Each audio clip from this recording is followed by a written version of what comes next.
सब मेरी प्रार्थना सुनो, बैठ जाओ। गुरुजी सादर चरणों में प्रणाम। जी जी, राधे राधे। राधे राधे। गुरुदेव, जैसे गलती से हम लोग गाड़ी वाड़ी चलाते हैं और गलती से गाड़ी चलाते हैं? नहीं नहीं, गाड़ी चलाते हैं हम लोग जैसे, हाँ। तो कई बार गलती से कोई चिड़िया पशु पक्षी हमारी गाड़ी के टायरों के नीचे आ जाता है जी, और वो मर जाता है गुरुजी। ठीक है। तो मन में बहुत ग्लानि होती।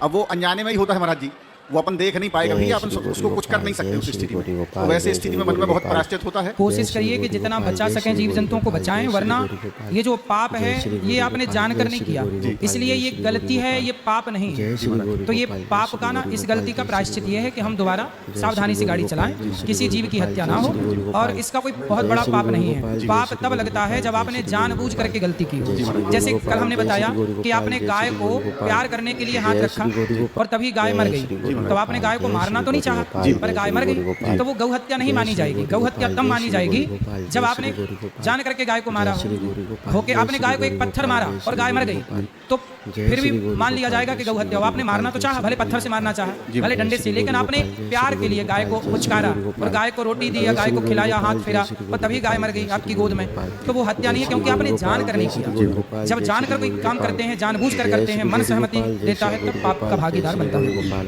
फिर भी महाराज जी कुछ प्रायश्चित मन में प्रायश्चित भगवान नाम, खूब नाम जपो, काम करते रहो, श्रीमन नारायण का जाप करो। ठीक है जी। गुरुजी जय श्रीमन नारायण। जय श्रीमन नारायण। आपके चरणों में इस दास का कोटि कोटि नमन बंदन। गुरुजी हमारा प्रश्न ये है कि खाटू श्याम जी हैं जो वो भगवान श्री कृष्ण के अवतार हैं या उनसे अलग हैं, कृपा बताइए। जय श्री गुरु। देखो, भगवान श्री कृष्ण ने महाभारत में बर्बरीक के नाम के एक व्यक्ति को सिर काटा था, बर्बरीक का। ये बर्बरीक जो है, कह रहे हैं कि मैं एक ही बाण 2-3 बाण से पूरा महाभारत खत्म कर दूंगा जी। तो भगवान ने कहा कि पीपल के पेड़ पर जितने पत्ते हैं तुम छेद कर दो, तो मैं मान लूंगा कि सारे तुम युद्ध को 1-2 बाण से जीत सकते हो जी। तो भगवान कृष्ण ने एक पत्ते को पांव के नीचे दबाया जी, और पेड़ पर बर्बरीक ने बाण मारा तो सारे पत्ते पर छेद हो गया जी। और फिर बाण भगवान कृष्ण के चरणों में आकर रुक गया जी। भगवान ने पांव हटाया तो उस पत्ते पर भी छेद हो गया जी। भगवान समझ गए कि ये महाभारत 1-2 बाण से ही जीत लेगा। फिर भगवान ने कहा, ये बताओ बर्बरीक तुम साथ किसका दोगे?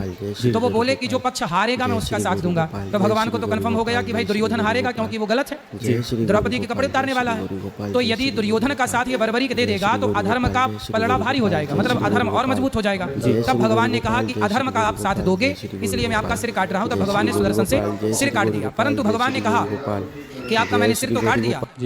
बर्बरीक ने बाद में कहा, प्रभु मैं आपसे मरना चाहता था, आपके हाथों में मरना चाहता था, इसलिए मैंने ये जिद की।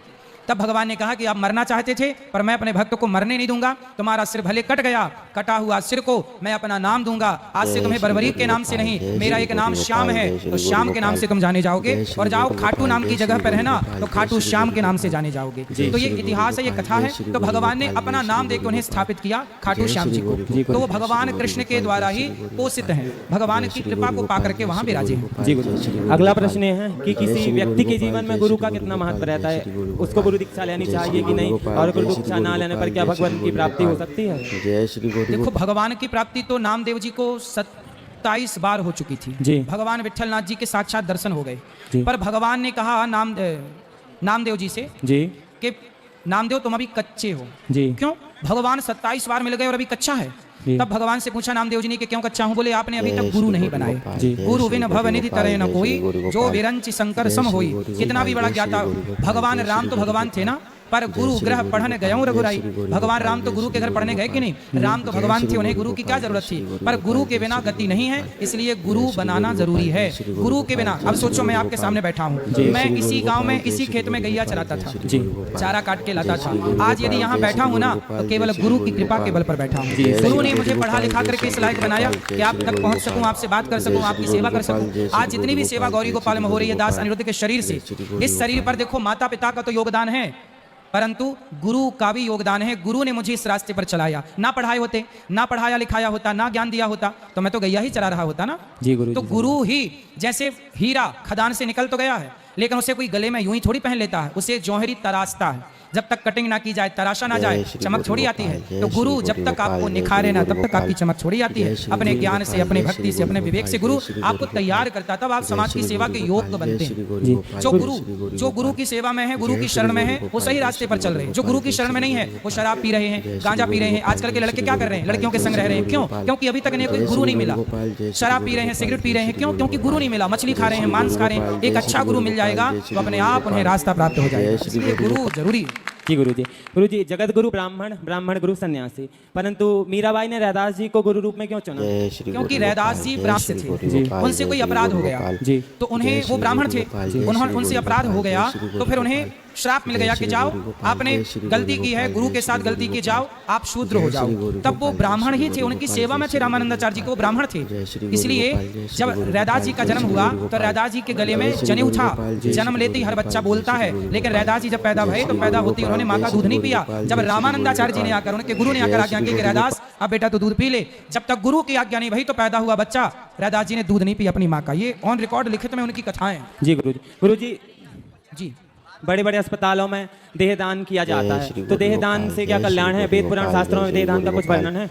देखो, देहदान, आप आंखों का दान, किडनी का दान, जो भी आपके अच्छे अंग हैं, जो भी आप दे सकते हैं दे दो, लेकिन विधान ये है कि शरीर के कुछ हिस्से का अंतिम संस्कार जरूर होना चाहिए। क्योंकि अंतिम संस्कार जिस तिथि को होता है, उसी तिथि से फिर आप आगे चल करके आपका श्राद्ध होता है, तर्पण होता है, पिंडदान होता है, वो तिथि होनी चाहिए। अब जैसे आपने पूरा शरीर दान कर दिया तो फिर आपका अंतिम संस्कार नहीं होगा, और अंतिम संस्कार नहीं होगा तो वो तिथि निश्चित नहीं होगी कि आप, मृत्यु की तिथि मान्य नहीं है, आग की तिथि मान्य है। जब चिता पे आग, तिथि से उनके आगे तिथियां चालू हुई, उसके अकॉर्डिंग 13 दिन बाद 13वीं होगी, फिर उस तिथि पर अगले साल पिंडदान होगा, तर्पण होगा, गया श्राद्ध होगा, फिर वो तिथि आगे काम करेगी। जी गुरु जी धन्यवाद। राधे राधे। जय श्रीमन्नारायण। जय श्रीमन्नारायण। बेटा गुरुजी राधे राधे। हाँ जी। मेरा प्रश्न ये है गुरुजी कि कई लोग बोलते हैं कि हनुमान चालीसा नहीं करना चाहिए, क्या ये सत्य है कि औरतों को नहीं करना चाहिए? हनुमान चालीसा में लिखा है कि जो यह पढ़े हनुमान चालीसा, जो यह पढ़े, चाहे स्त्री पढ़े या पुरुष पढ़े, जो भी पढ़े उसको सिद्धि प्राप्त होगी।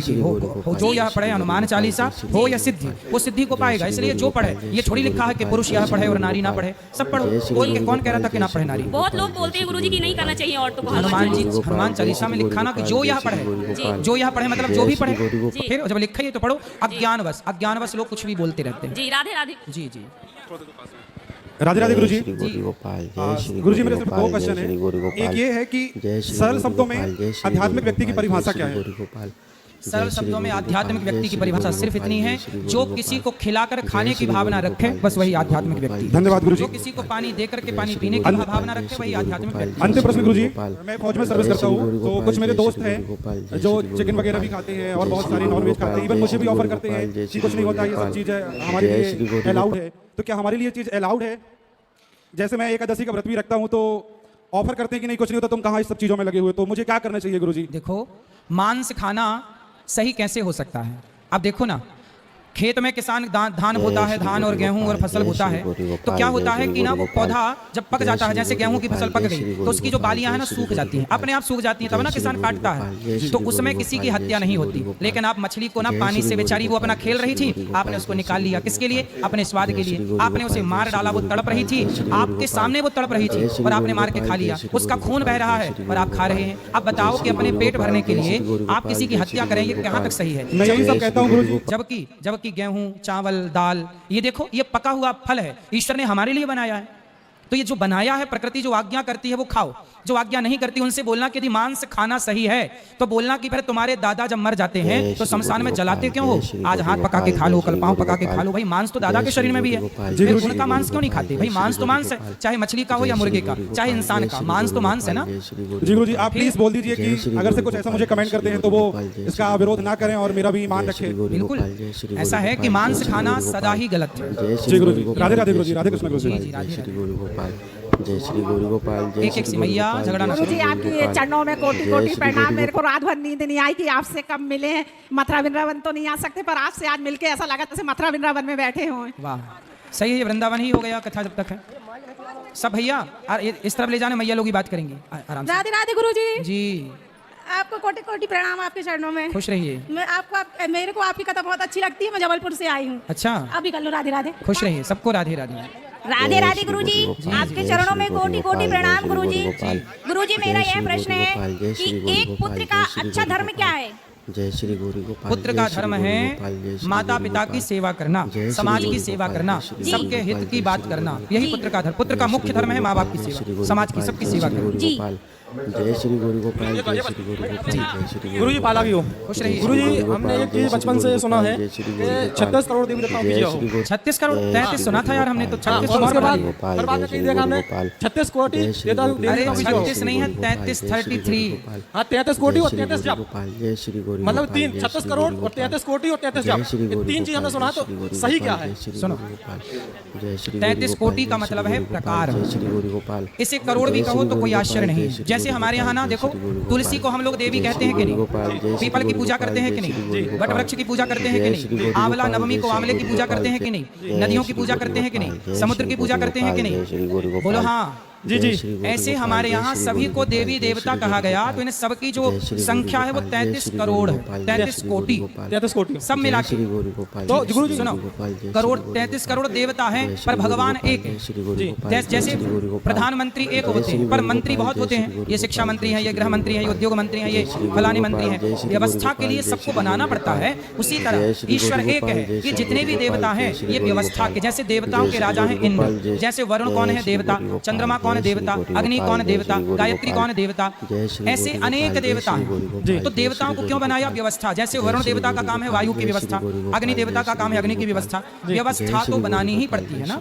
तो ये अपन को मतलब 33 कोटि देवताओं, मतलब नहीं कि अपन को प्रणाम कर सकते हैं। सबको करो, लेकिन एक भगवान हाथी के पांव में सबके पांव आते हैं। कहते हैं जो भगवान नारायण की, भगवान राम की, भगवान कृष्ण की उपासना कर लेता है वो सभी देवी देवताओं की उपासना करने का फल प्राप्त कर लेता है। तो सबके चक्कर में ना पड़कर और देवता चित्त न धरे। क्या लिखा है? सबको चित्त पर रखने की जरूरत नहीं। भगवान राम के चरण पकड़ लो, कृष्ण के चरण पकड़ लो, तो पार हो जाओगे। जय श्री गौरी गोपाल, जय श्री गौरी गोपाल, जय श्री सब गौरी बैठो। गोपाल, जय श्री गौरी गोपाल, जय श्री गौरी गोपाल, जय श्री गौरी